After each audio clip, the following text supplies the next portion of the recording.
নমস্কাৰ মৰমৰ বন্ধু বান্ধৱীসকল, পূৰ্বতে মোৰ ইউটিউব চেনেললৈ তোমালোক সকলোকে আন্তৰিক স্বাগতম জনাইছোঁ। আজি মই ক্লাছ 7ৰ অংকুৰণৰ পাৰ্ট 6 নোকোৱাৰ পৰিণাম এই চেপ্টাৰটিৰ কুৱেশ্যন এনচাৰ কেইটা আলোচনা কৰিম। তাৰ আগতে যদি মোৰ চেনেলত নতুন আহিছা তেন্তে চেনেলটি ছাবস্ক্ৰাইব কৰি ৰাখা, ভিডিঅ'টি ভাল লাগিলে এটা লাইক কৰি দিবা। এতিয়া আমি এই চেপ্টাৰৰ অনুলিপি থকা কুৱেশ্যন এনচাৰ কেইটা আলোচনা কৰোঁ। তোমালোকে এফালৰ পৰা যিমান কেইটা কুৱেশ্যন আছে কুৱেশ্যনৰ এনচাৰ কেইটা বহীত লিখি ল'বা আৰু তোমালোকে এই চেপ্টাৰৰ অনুলিপিৰ বা এক্টিভিটিছ ক্ৰিয়াকলাপৰ কুৱেশ্যন এনচাৰ কেইটা তোমালোকে প্ৰথমত চাই লোৱা। তোমালোকে ক্ৰিয়াকলাপটো ভালকৈ চাই লোৱা। 1 নম্বৰ কুৱেশ্যন দিছে তোমালোকৰ নাটিকাখনিৰ কথাখিনি কাহিনী আকাৰে কোৱা। তোমালোকে এই নাটিকাখনিৰ কথাখিনি কাহিনী আকাৰে ভালকৈ তোমালোকে ক'বলৈ দিছে। তাৰপিছত 2 নম্বৰত দিছে নাটিকাখনিৰ সংলাপবোৰ অভিনয়ৰ যোগেদি চিনিত উপস্থাপন কৰা। ঠিক আছে, তোমালোকে 1 নম্বৰ আৰু 2 নম্বৰ তোমালোকৰ নিজৰ কাম। তাৰপিছত 3 নম্বৰ উত্তৰ দিয়া। 3 নম্বৰৰ পৰা আমি যিমান কেইটা কুৱেশ্যন আছে সকলো কুৱেশ্যন আমি লিখি আনিছোঁ। তোমালোকে সুন্দৰকৈ এফালৰ পৰা বহীত লিখি ল'বা। এতিয়া আমি কুৱেশ্যনৰ এনচাৰ কেইটা চাই লওঁ। এতিয়া চোৱা, আমি 3 নম্বৰ কুৱেশ্যনৰ পৰা আৰম্ভ কৰিম। উত্তৰ দিয়া। চোৱা, তোমালোকক অনলি উত্তৰ দিবলৈ দিছে।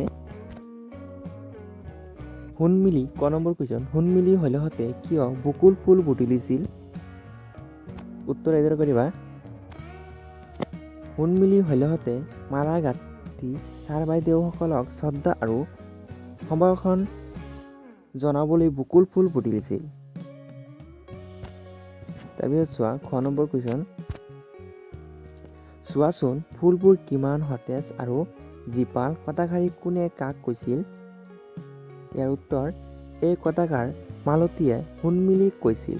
ঠিক আছে, তাৰপিছত চোৱা গ নম্বৰ কুৱেশ্যন। চোৱা এতিয়া,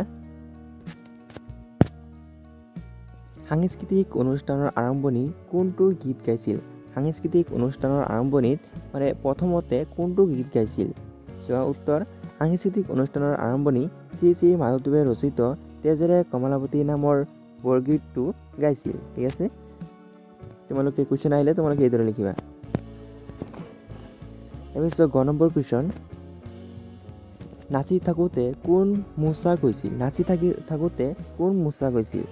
উত্তৰ, নাচি থাকোঁতে হলবালা মোচা গৈছিল। ঠিক আছে, তাৰপিছত গ নম্বৰ কুৱেশ্যন, নম্বৰ কুৱেশ্যন, হলবালাই ভুগি থকা বেমাৰটোৰ নাম কি? হলবালাই ভুগি থকা বেমাৰটোৰ নাম কি? উত্তৰ, হলবালাই ভুগি থকা বেমাৰটোৰ নাম হৈছে মৃগী। ঠিক আছে, তাৰপিছত চোৱা প্ৰথম 6 নম্বৰ কুৱেশ্যন, সময় টেকনিডাল হেনো আগফালে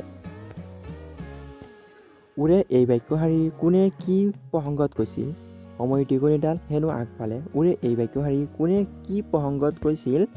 এইটো উত্তৰ এইদৰে হ'ব, এই কথাষাৰ সোণমিলিয়ে হলবালাক কৈছিল। ঠিক আছে, এই কথাষাৰ সোণমিলিয়ে হলবালাক কৈছিল। তাৰপিছত এতিয়া চোৱা 4 নম্বৰ কুৱেশ্যন কেইটা, প্ৰসংগ সংহতি দেখুৱাই ব্যাখ্যা কৰা। 4 নম্বৰ কুৱেশ্যন কেইটাৰ প্ৰসংগ সংহতি দেখুৱাই ব্যাখ্যা কৰিবলৈ দিছে। তোমালোকে এফালৰ পৰা কুৱেশ্যন এনচাৰ কেইটা চাই লোৱা।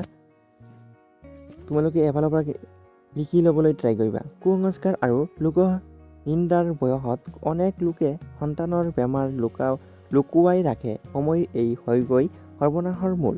ঠিক আছে, তোমালোকে ইয়াৰ উত্তৰ এইদৰে কৰিবা। চোৱা উত্তৰ, মাক বাপেকে নিজৰ সন্তানৰ বেমাৰ হ'লেও লুকুৱাই ৰাখে, কাৰণ কোনোবাই ছোৱালীজনীক বেমাৰী বুলি হাঁহিব পাৰে বুলি সংকোচ কৰি বোধ কৰে মাক বাপেক ছোৱালীৰ জীৱন উচিত ব্যৱস্থা নলয়।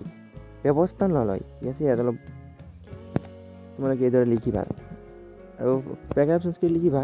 কুসংস্কাৰ আৰু লোকনিন্দাৰ বয়সত অনেক লোকে সন্তানৰ বেমাৰ লুকুৱাই ৰাখে, পিছলৈ ই হয়গৈ সৰ্বনাশৰ মূল। কেতিয়াবা হয়তো দুৰাৰোগ্য ৰূপ লয়। দুটা ৰোগ লয়। বয়সতে কৈশোৰকালৰ দৈহিক পৰিৱৰ্তন সম্পৰ্কে গুৰুত্ব নিদিয়ে, ফলত এনে পৰিস্থিতিত সম্ভাৱনাৰ সৃষ্টি হয়। তাৰপিছত 5 নম্বৰ কুৱেশ্যন, এতিয়া মালতীয়ে হলবালাক চেণ্ডেল শুঙাবলৈ উদ্যত হওঁতে প্ৰধান শিক্ষয়িত্ৰীয়ে কি বুলি বাধা দিছিল? উত্তৰ এইদৰে কৰিবা। মালতীয়ে হলবালাক চেণ্ডেল সুঙাবলৈ উদ্যত হওঁতে প্ৰধান শিক্ষয়িত্ৰীয়ে কৈছিল যে চেণ্ডেল পাত মুখত লগাবানে? বনৌষধি কিবা এবিধ লগোৱাৰ কথা হ'লেও বেলেগ কথা। এবাৰ চোৱা, জানো আহা। এই বিষয়ে জানিবলৈ দিছে। চোৱা, বোধ কৰোঁ মাক দেউতাকে চিকিৎসাৰ ব্যৱস্থা কৰা নাই। পাঠত পোৱা ওপৰত বাক্যটোৰ থকা দেউতাকে পদটোৰ সম্পৰ্কবাচক দেউতা শব্দটোৰ লগত প্ৰথমে ক আৰু তাৰ পাছত এ বিভিন্ন লগ লাগি গঠিত হৈছে। কৰি লিখিবা। সম্বন্ধবাচক শব্দৰ বিভক্তি লগাই কথা কোৱাটো অসমীয়া ভাষাৰ এটা বিশেষ বৈশিষ্ট্য। এইকাৰণে ককা আইতা বাই ভনী খুৰা খুৰী আদি বিশেষ যাৰ লগত সম্বন্ধযুক্ত হয় তাৰ মান অনুসৰি অনাদৰ ৰস এৰ আদৰত ৰাস আৰু অন্য অৰ্থত ক অক লগ লাগে। তাৰ পাছতহে কাৰক বিভক্তি যোগ হয়। ঠিক আছে, তোমালোকে এইদৰে কৰিবা। তাৰপিছত উদাহৰণস্বৰূপে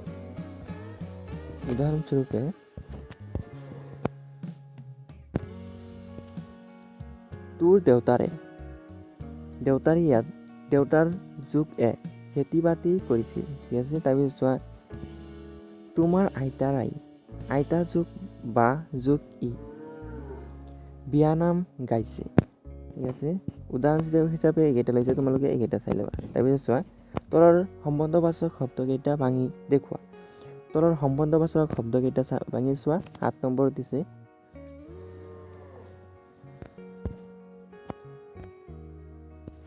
মাৰা ইজিকেল টু মাৰা যোগ ৰা, মা যোগ ৰা মাৰা। বায়াৰা বাই যোগ এ যোগ ৰা বায়াৰা।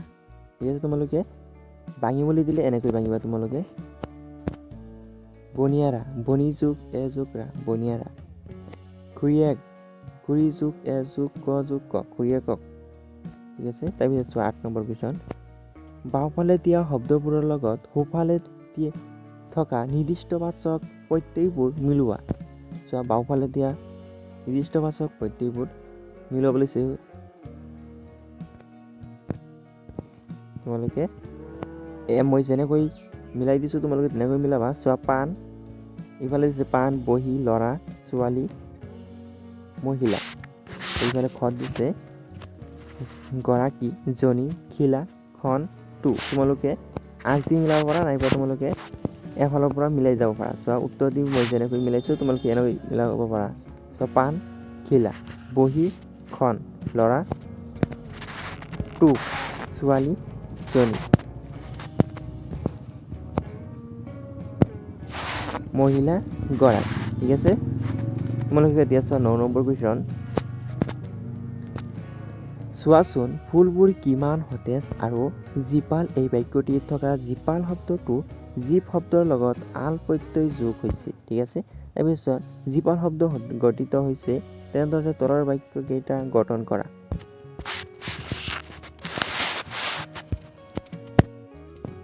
চোৱা, জানো আহা।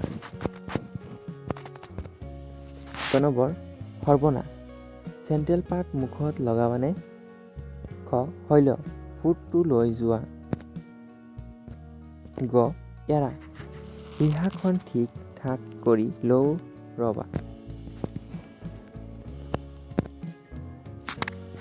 ওপৰৰ প্ৰথম বাক্যটোত চেণ্ডেল শব্দৰ লগত লগ হোৱা পাত, ফুট শব্দৰ লগত টু আৰু ৰিহা শব্দৰ লগত খন যোগ হৈছে। এনেদৰে শব্দৰ যোগ হোৱা পাত, টু, খন আদিক নিৰ্দিষ্টবাচক প্ৰত্যয় বোলে। ঠিক আছে, তাৰপিছত চোৱা, অসমীয়া ভাষাত ইয়াৰ বাহিৰে জন, জনী, গৰাকী, টু, টি, টা, কণ, কণী, খিলা, ছটা, ডাল, ডালি, খন, খনি, গছ, গছনি, পাত, পাতি আদি বহুতো নিৰ্দিষ্টবাচক প্ৰত্যয় আছে। যিহেতু এইবোৰ মূল শব্দৰ পাছত বহে, সেইকাৰণে তাৰ আগত এডাল চিন দিয়া হয়। ঠিক আছে, চিন প্ৰয়োগৰ সময়ত ডালৰ প্ৰয়োজন নাই, চিনডালৰ প্ৰয়োজন নাই। যেনে পাত, চেণ্ট্ৰেল পাত। ঠিক আছে, বুজিছা? এতিয়া চোৱা হেকাৰ কুৱেশ্যনটো। চোৱাচোন ফুলবোৰ কিমান সতেজ আৰু জীপাল। এই বাক্যটিত থকা জীপাল শব্দটো জীপ শব্দৰ লগত আল প্ৰত্যয় যোগ হৈছে, জীপাল শব্দৰ গঠিত হৈছে। তেনেদৰে তলৰ শব্দকেইটা গঠন কৰা। ৰহ আল, ৰহ যোগ আল, ৰহাল। বয় যোগ আল, বয়াল। যোগ আল, উমাল। খং যোগ আল, খঙাল। ঠিক আছে, তোমালোকে গোটেইখিনি কুৱেশ্যনৰ এনচাৰকেইটা তোমালোকে লিখি ল'বা। বন্ধুসকল, আজি ভিডিঅ'টো কেনেকুৱা হ'ল কমেণ্ট কৰি জনাবা। ভিডিঅ'টি ভাল লাগিলে লাইক কৰি চেনেলটি ছাবস্ক্ৰাইব কৰি ৰাখিবা। আৰু মই ইয়াৰ আগতে এই চেপ্টাৰৰ বা তোমালোকৰ ক্লাছ 7ৰ বহুতকেইটা ভিডিঅ' বনাই দিছোঁ। তোমালোকে এই চেনেলৰ প্লে লিষ্টৰ পৰা তোমালোকে চাই ল'বা। আৰু যদি এতিয়ালৈকে চেনেলটি ছাবস্ক্ৰাইব কৰা নাই তেন্তে ছাবস্ক্ৰাইব কৰি লোৱা আৰু বেল আইকনটি বজাই ৰাখিবা। ভিডিঅ'টি ভাল লাগিলে তোমালোকৰ বন্ধু বান্ধৱত ভিডিঅ'টি শ্বেয়াৰ কৰি দিবা। আৰু তোমালোকৰ কোনটো চেপ্টাৰৰ ভিডিঅ' লাগে তোমালোকে কমেণ্ট কৰি জনাবা। তোমালোকে যিকোনো চেপ্টাৰৰ কুৱেশ্যন আনচাৰ তোমালোকে পাই থাকিবলৈ এই চেনেলটো ছাবস্ক্ৰাইব কৰি ৰাখা। আৰু তোমালোকে চেনেলটো ছাবস্ক্ৰাইব কৰিবলৈ নাপাহৰিবা।